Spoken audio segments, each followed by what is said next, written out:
Nowadays, many people have or wish to have a pet since they bring joy and calm in your life.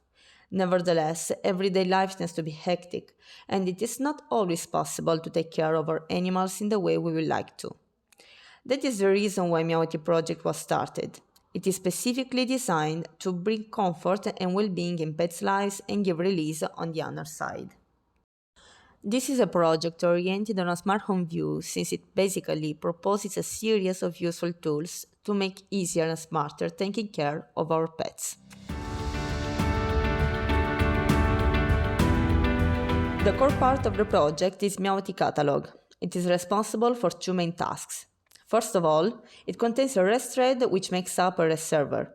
This element is composed by a GET method that retrieves a list of elements belonging to a given system and the message broker data. It should be mentioned that the number of allowed systems doesn't have a limit. They only need to have different IDs.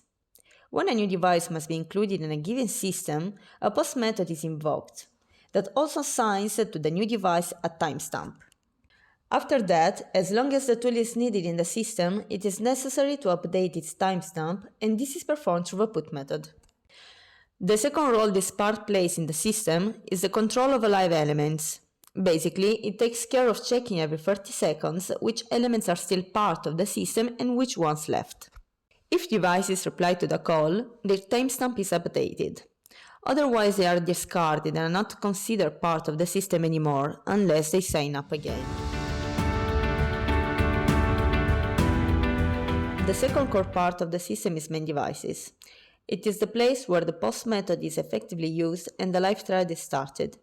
Moreover, sensors and actuators are turned on using their JSON configuration files. Here, an MQTT client is created. This is needed to read measurements from the sensors and take action on the actuators when needed. This is done through a control thread. In the end, also simulation is started. Since we don't have physical devices to test the system on, it is very important to have something inside the code which can take care of it, and that's why we implemented this part. This main takes care of starting all the devices except for the collar, which means the food and the water bowls, tanks, and the kennel.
For what concerns the collar, the situation is similar, but some main changes are needed.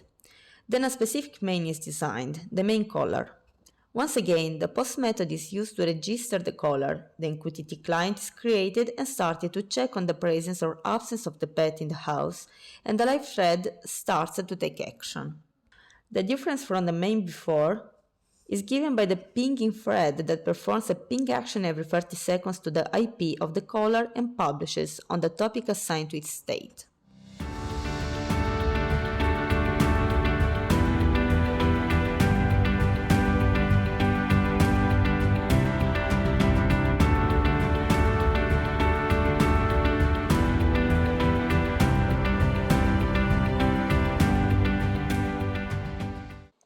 Check functions connected to sensors and actuators are associated to the main environment controller. Here, they are registered to the system through the POST method and configured through JSON files.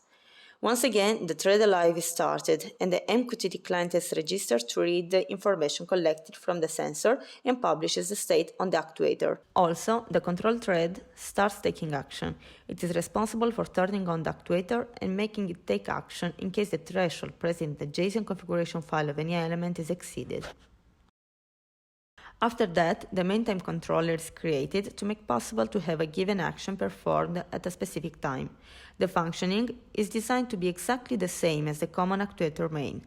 The difference is given by the fact that in the JSON configuration file a time is specified. The structure is organized to compare the given time with the actual time. If they are the same, the specified action associated to it is performed. Two modes are allowed: the possibility to have a single action performed once only, or the possibility to have a time interval with a start and a stop point.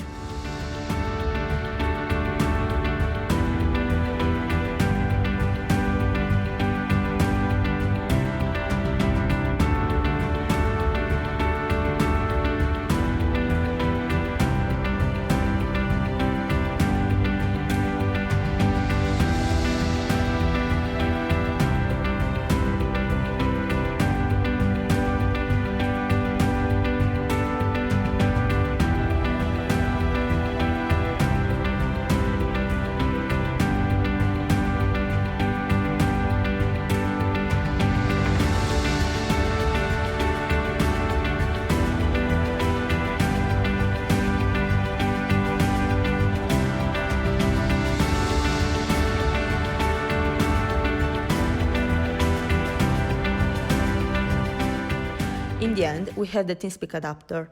It retrieves the names of devices and sensors from the configuration file. Then, it performs a get to the catalog to know which tools are connected to the system at the specific time. For the ones that are part of the system, it reads on the associated topic the state belonging to them and sends it to TeamSpeak through a post method. Every 15 seconds, TeamSpeak receives and updates data about pets' presence, food and water tank levels, and food and water bowls levels. TeamSpeak can potentially make available a large number of channels, therefore a large number of MiAot systems, and also higher update frequency.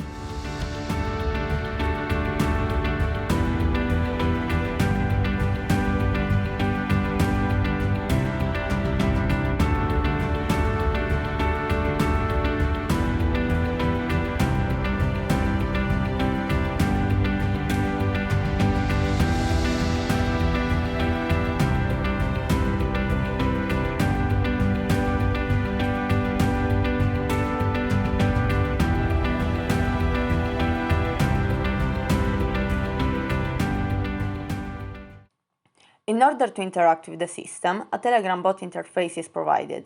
It is configurable through a JSON file containing the bot token and the catalog address. It is developed using Telepot. It gives you the chance to retrieve plots with statistics from TeamSpeak and to know if the pet is at home at the moment. When the bot is started by the user, he or she must specify the system ID of interest. Afterwards, the pet owner can send commands.